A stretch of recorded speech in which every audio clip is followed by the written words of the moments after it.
ఆయన మాటలు గట్టిగా వినిపించవు, మౌనమే ఘనంగా పనిచేస్తుంది. అంతుపట్టని ఆయన ఆలోచన లోతు దేశ ఆర్థిక వ్యవస్థను నిలబెట్టింది. ఆయన సాహసోపేత సంస్కరణల ఫలితం నేడు ఘనంగా కనిపిస్తుంది. పాఠాలు చెప్పే అధ్యాపకుల నుంచి దేశాన్ని పాలించిన ప్రధానమంత్రి దాకా ప్రతి దశలో ప్రతి పనిలో ఆయన పేరు చెరగని ముద్రలా నిలిచిపోయింది. నేటి తరం రాజకీయాల్లో మిస్టర్ క్లీన్, రేపటి తరానికి ఆదర్శం. విద్యావేత్త, ఆర్థికవేత్త, సంస్కరణల రూపశిల్పి, నిగర్వి, నిష్కలంకుడు, నిరాడంబరుడు మన్మోహన్ సింగ్ జీవన ప్రస్థానం ముగిసింది. ఎవరేమన్నా, ఎవరిని విమర్శలు చేసినా మౌనంగా పనిచేసుకుంటూ వెళ్లిన మన్మోహన్ సింగ్ అంతే మౌనంగా తన జీవన ప్రస్తావానికి వీడ్కోలు పలికారు. కొన్నాళ్లుగా వృద్ధాప్య సమస్యలతో బాధపడుతున్న ఆయన గురువారం రాత్రి ఢిల్లీ ఎయిమ్స్ ఆసుపత్రిలో తుది శ్వాస వదిలారు. ఆయన అనుకోకుండానే దేశ ఆర్థిక మంత్రి అయ్యారు. అంతే ఆకస్మికంగా, అనూహ్యంగా ప్రధానిగా బాధ్యతలు చేపట్టారు. 92 ఏళ్ల జీవితం, దేశ విభజన తర్వాత పాకిస్తాన్ నుంచి భారత్లో వలస జీవనం, ఎన్నెన్నో మలుపులు మెరుపులు. డాక్టర్ మన్మోహన్ సింగ్ సేవలను భారతదేశ ప్రజలు ఎన్నటికీ మర్చిపోరు. దేశాన్ని సమర్థంగా పరిపాలించిన రాజనీతిజ్ఞుడు, మాజీ ప్రధాని మన్మోహన్ సింగ్ కన్నుమూశారు. గత కొన్ని నెలలుగా వృద్ధాప్య సంబంధిత ఆరోగ్య సమస్యలతో బాధపడుతున్న ఆయన గురువారం సాయంత్రం తన నివాసంలో అపస్మారక స్థితికి చేరుకున్నారు. రాత్రి 8:06 సమయంలో కుటుంబ సభ్యులు ఆయన్ను all India institute of medical sciences AIIMS కు తరలించారు. ఎమర్జెన్సీ వార్డులో వైద్యులు ఆయన కాపాడడానికి ఎంతగా ప్రయత్నించినప్పటికీ ఫలితం లేకపోయింది. రాత్రి 9:51 ఆయన తుదిశ్వాస విడిచారని ఎయిమ్స్ ఆసుపత్రి ఒక ప్రకటనలో వెల్లడించింది. మాజీ ప్రధానమంత్రి మన్మోహన్ సింగ్ గారు ప్రస్తుత పాకిస్తాన్లోని కహ్లో 1932 సెప్టెంబర్ 26న గుర్ముఖ్ సింగ్ కోహ్లీ, అమృత్ కౌర్ దంపతులకు జన్మించారు. చిన్న వయసులోనే తల్లి చనిపోవడంతో మన్మోహన్ తన అమ్మమ్మ జమునాదేవి వద్ద పెరిగారు. చిన్నతనంలో అందరూ ఆయన్ను ముద్దుగా మోహన మోహన అని పిలిచేవారు. ఆయన పెరిగిన ఊళ్ళో స్కూల్ కూడా లేదు. రోజు స్నేహితుడితో కలిసి 5 కిలోమీటర్లు నడిచి వెళ్లి చదువుకున్నారు. 10వ ఏడు వచ్చేదాకా ఆయన విద్యాభ్యాసం ఉర్దూ మాధ్యమంలో జరిగింది. అందుకే ఆయన జీవితమంతా తన హిందీ ప్రసంగాలను కూడా ఉర్దూలోనే రాసుకుని చదివేవారు. కొన్నిసార్లు తన మాతృభాష అయిన పంజాబీలో రాయడానికి గురుముఖి లిపిని వాడేవారు. దేశ విభజన సమయంలో ఆయన కుటుంబం పాకిస్తాన్ నుంచి ఉత్తరాఖండ్లోని హల్వాల్ నగరానికి వచ్చింది. ఆ తర్వాత ఏడాదికి అంటే 1948లో అమృత్సర్కు వెళ్లి అక్కడ స్థిరపడింది. మన్మోహన్ అక్కడే హిందూ కాలేజీలో చేరారు. పంజాబ్ యూనివర్సిటీలో ఆర్థిక శాస్త్రంలో డిగ్రీ 1952 కంప్లీట్ చేశారు. పీజీ 1954 పూర్తి చేశారు. 1957లో కేంబ్రిడ్జ్ యూనివర్సిటీలో ఆర్థిక శాస్త్రంలో ఆన్సర్ పూర్తి చేశారు. పాఠశాల స్థాయి నుంచి కేంబ్రిడ్జ్ దాకా చదువులో ఆయన ఎప్పుడూ టాపరే. స్కాలర్షిప్స్ తోనే ఆయన చదువులన్నీ సాగాయి. డాక్టరేట్ చేసిన తొలి భారత ప్రధాని కూడా ఆయనే.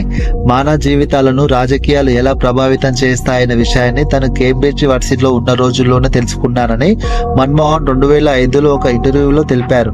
కేంబ్రిడ్జిలో ఉన్నత విద్య పూర్తి చేసుకున్న అనంతరం భారతదేశానికి తిరిగి వచ్చిన ఆయన పంజాబ్ యూనివర్సిటీలో విద్యార్థులకు పాఠాలు చెప్పారు. మళ్ళీ 1960లో ఇంగ్లాండ్ వెళ్లి ఆక్స్ఫర్డ్ యూనివర్సిటీలో డిపిల్ చేశారు. 1963 నుంచి 1965 దాకా ఆర్థిక శాస్త్ర ఆచార్యుడిగా వ్యవహరించారు. 1991లో ప్రభుత్వం ఆయన్ను యూనివర్సిటీ గ్రాండ్ కమిషన్ చైర్మన్ గా నియమించింది. 1991 జూన్లో మైనారిటీ ప్రభుత్వ పగ్గాలు చేపట్టిన నాటి ప్రధాని పివి నరసింహారావు దేశాన్ని సంస్కరణల పథంలో నడపాలంటే మన్మోహన్ వంటి ఆర్థికవేత్త అవసరమని భావించి ఆయనకు ఆర్థిక శాఖ బాధ్యతలు అప్పగించారు. తొలుత ఆ విషయాన్ని ప్రిన్సిపల్ సెక్రటరీ ద్వారా మన్మోహన్ కు పివి తెలియపరచగా ఆయన దాన్ని అంతా సీరియస్ గా తీసుకోలేదు. దాంతో పివి వెంటనే చక్కగా తయారై రాష్ట్రపతి భవన్ కు రావాలంటూ మన్మోహన్ కు ఆదేశించారు. అలా రాష్ట్రపతి భవన్ కు వెళ్లిన మన్మోహన్ తో మంత్రిగా ప్రమాణం చేయించి ఆర్థిక శాఖను అప్పచెప్పారు. ఆయన ఆర్థిక శాఖ పగ్గాలు చేపట్టే నాటికి మన దేశ ద్రవ్య లోటు జీడిపిలో 8.5%, కరెంటు ఖాతా లోటు 3.5% దగ్గరలో ఉన్నాయి.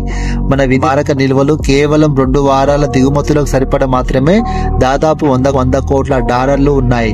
అలాంటి వ్యవస్థను ఆయన ప్రధాని పివి సహకారంతో సంకరంలో నడిపించి గాడిన పెట్టారు. పర్మిట్ రాజుకు చుక్కపెట్టి ఆర్థిక వ్యవస్థను సరళీకరణ, ప్రైవేటీకరణ, ప్రపంచీకరణ బాట పట్టించి దేశ ఆర్థిక ముఖ చిత్రాన్ని మార్చేశారు.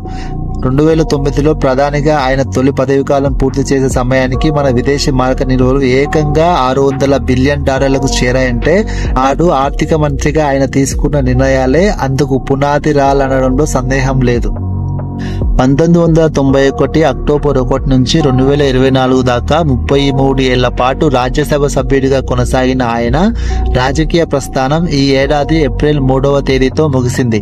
తొలి సిక్కు ప్రధానిగా నెహ్రూ తర్వాత 5 ఏళ్ల పదవీకాలం పూర్తయ్యాక మళ్లీ ప్రధాని పదవి చేపట్టిన తొలి నేతగా నెహ్రూ, ఇందిరాగాంధీ, మోదీ తర్వాత ఎక్కువ కాలం ప్రధాని పదవిలో ఉన్న నాయకుడిగా ఎన్నో ఘనతలు సాధించిన ఆయన దేశ ప్రజల మనసులో తనదైన చెరగని ముద్ర వేశారు. మన్మోహన్ సింగ్ కు భార్య గురుశరణ్, 3 కుమార్తెలు ఉపేందర్, అమృత్, దామన్ ఉన్నారు. మన్మోహన్ ను ఆసుపత్రిలో చేర్పించారన్న వార్త తెలిసిన వెంటనే కాంగ్రెస్ అధినేత్రి సోనియా గాంధీ, ఆ పార్టీ ఎంపీ ప్రియాంక గాంధీ హుటాహుటిన ఎయిమ్స్ కు చేరుకొని ఆయన కుటుంబ సభ్యులను పరామర్శించారు. ఆయన గౌరవార్థం కేంద్రం 7 రోజులు జాతీయ సంతాప దినాలుగా ప్రకటించింది. దేశ గతిని మార్చిన 1991 బడ్జెట్. కేంద్ర ఆర్థిక మంత్రి హోదాలో మన్మోహన్ సింగ్ ఆర్థిక సంస్కరణలతో ప్రవేశపెట్టిన 1991-92 బడ్జెట్ దేశ గతిని మార్చింది.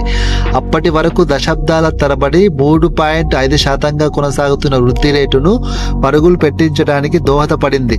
భారతదేశ కొత్త ఆర్థిక వ్యవస్థ ఆవిర్భావానికి నాంది పలికిన మైలురాయిగా దీన్ని పేర్కొంటారు. సమయం వచ్చినప్పుడు ఒక ఆలోచనను ఈ భూమి మీద ఏ శక్తి ఆపలేదు అంటూ ఫ్రెంచ్ తత్వవేత్త విక్టర్ హ్యూగో మాటలను ఆనాటి బడ్జెట్ ప్రసంగంలో మన్మోహన్ ప్రస్తావించారు.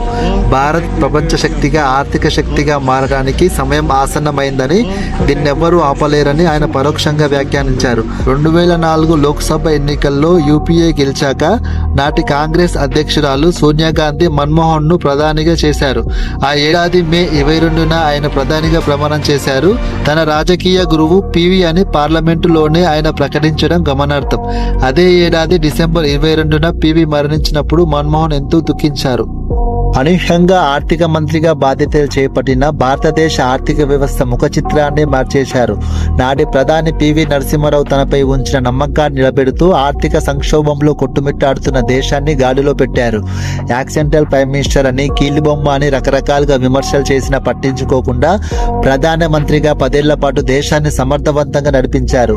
ఆయనే మన్మోహన్ సింగ్. దేశంలో ఆర్థిక సంస్కరణలకు ఆద్యుడిగా పేరొందిన ఆయన 33 ఏళ్ల పాటు రాజకీయాల్లో ఉన్నారు. కానీ ఏనాడు ఆ బురదను అందించుకోలేదు. తామరాకుపై నీటి బొట్టులా చాకచౌక్యంగా వ్యవహరించారు. ఆర్థిక మంత్రి, ప్రధానమంత్రి, రాజ్యసభలో ప్రతిపక్ష నేతగా ఇలా ఏ హోదాలో ఉన్నా తనదైన ముద్ర వేశారు. 1991 జూన్ 21న భారత ప్రధాని పివి నరసింహారావు నుంచి ఫోన్ వచ్చింది. మన్మోహన్ జీ, మీరు ఎక్కడున్నారు అని పివి అడిగారు. నేను యూజీసీలో ఉన్నానని చెప్పా. మీకు అలెగ్జాండర్ ఏం చెప్పలేదా అని పివి అడిగారు. చెప్పారు, కానీ నేను సీరియస్ గా తీసుకోలేదని అన్నారు. లేదు, ఇది చాలా సీరియస్, మీరు ఇంటికి వెళ్లి డ్రెస్ చేంజ్ చేసుకుని ప్రమాణ స్వీకారానికి రండి అని పివి చెప్పారు. తాను ఆర్థిక మంత్రిని ఎలా అయ్యానన్న విషయాన్ని స్వయంగా మన్మోహన్ సింగే వెల్లడించారు. 2018 డిసెంబర్లో తన పుస్తకం చేంజింగ్ ఇండియా ఆవిష్కరణ సందర్భంగా ఆయన ఈ విషయం చెప్పారు. 1999లో ఆయన ఒకేసారి ప్రత్యక్ష ఎన్నికల్లో పోటీ చేశారు. ఎన్నికల్లో పోటీ అంటే మాటలు కాదు. అంతకాలంగా పెద్ద ఉద్యోగాల్లో ఉన్న ఆయన వద్ద డబ్బు ఉండేది కాదు. ఎన్నికల ఖర్చు కోసం 2 లక్షలు కావాలని అడిగారు. ఆయన అల్లుడికి ఇచ్చి డబ్బు పంపాను. ఆ ఎన్నికల్లో ఆయన ఓడిపోయారు. ఆ మరుసటి రోజే నాకు ఫోన్ చేసి మా ఇంటికి వచ్చారు. డబ్బు నా చేతిలో పెట్టి ఖర్చు కాలేదు, అలానే ఉంది, తీసుకోండి, థ్యాంక్స్ అని వెళ్ళిపోయారు.